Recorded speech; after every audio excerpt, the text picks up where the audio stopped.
the Talmudic period, encompassing the era of the Tanaim in Eretz Israel, followed by the period of the Amoraim in Bavel, is marked with the completion of the Talmud Bavli around 600 Common Era.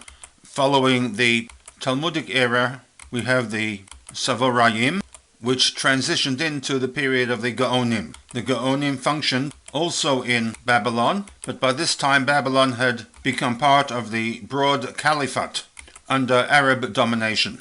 The Jewish world were led by the leaders of the two great Babylonian Talmudic academies of Sura and Pumbedita, and in general the Gaonim were accepted as the spiritual leaders of the Jewish communities worldwide.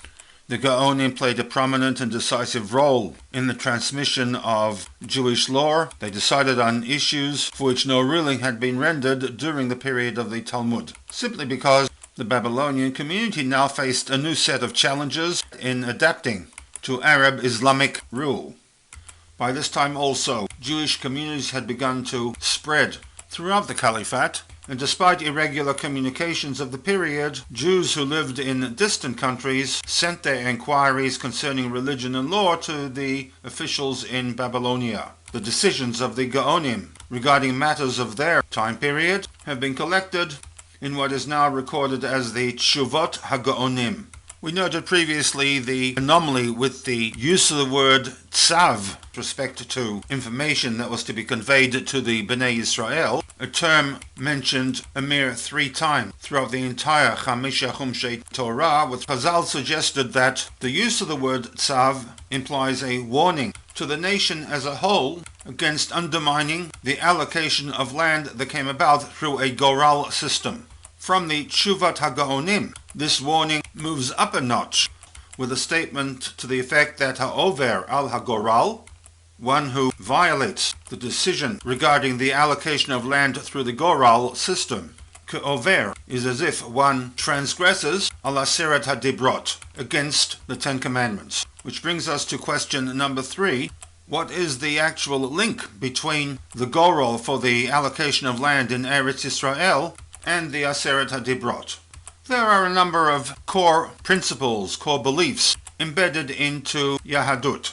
Some of these beliefs conflict with others equally important to the religion. One such belief is the acceptance of an interaction between HaKadosh Baruch Hu and the world. How far that interaction goes was a matter of debate amongst the philosophers of the Middle Ages. Hashgacha Pratit brings that belief down to the individual in his or her day-to-day activities, and as we shall demonstrate, even to and possibly most certainly to events that seem to be random, both positive and negative. What would be a valid argument would be that in undermining the Goral system, that individual would be negating the concept of Hashgacha Pratit. The textual basis for this concept of Hashgacha Pratit comes from an obscure pasuk in Sefer Mishlei that states, Bechek yutal et hagoral u'me Hashem kol mishpato. And note the use of the word goral in this pasuk, which all translators are unanimous that it refers to the lot, nowadays linked to the word lottery. Definition of the word lot is one of a set of objects, straws, pebbles, drawn or thrown from a container to decide a question or choice by chance. And in the same vein, a lot is the decision or choice made by such a method. Chek is a lap, the front part of the human body from the waist to the knees when in a sitting position. More broadly, it is a place, an environment, a situation that one finds oneself when at rest or nurture. The first modern-day translation of the Tanakh was undertaken by the JPS, the Jewish Publication Society, and in 1917 they offered the following translation to Mishlei 1633, "The lot is cast into the lap, but the whole disposing thereof is of the Lord," which might have made sense 100 years ago, but certainly does not resonate nowadays. And as an aside, it should be noted that none of the editors involved in the writing of this translation were connected with any Orthodox institution. In 1988, the Judaica Press published a translation for the entire Tanakh, reflecting Talmudic and Midrashic interpretations For the more difficult passage, such as Mishlei 16:33, in that translation we have Bechek Yutal et hagoral, the lot is cast in the lap, but kol mishpato, all of its judgment, all of the decision resulting from that lot, although appearing to be random, ultimately comes from Hashem.